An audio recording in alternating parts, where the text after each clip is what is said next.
बाध्य हो रास्ता रुक करवार लगी जेन भाई मैंने आज ट्रांसपोर्टर बहुत असुविधा भोगे आम जानूँ चाषी रास्ता रुक करवार लगी केवे नहीं चाहे किंतु बाध्य हो चाषी रास्ता रुक करवार लगी आज हक मागुचे आम बाध्य हो ओडिशा राज्य एक कथा के डिक्लेयर करूचे ई रास्ता रुक निश्चित भाव जिला प्रशासन केते जल्दी आम संग आलोचना करवार लगी आम प्रस्तुत छु इधर समाधान रास्ता खोजुन साबुधान के गिनु हमर दाबी है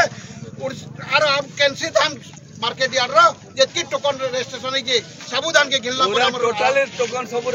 आंदोलन के आगे नबार अच्छे से सब चाषी भाई नवेदन करें शांति श्रृंखला भाव बसबार अच्छे और ये बसिक रहार अच्छे आम उत्क्षिप्त ना आम प्रशासन के आसिक आम संग आलोचना करवा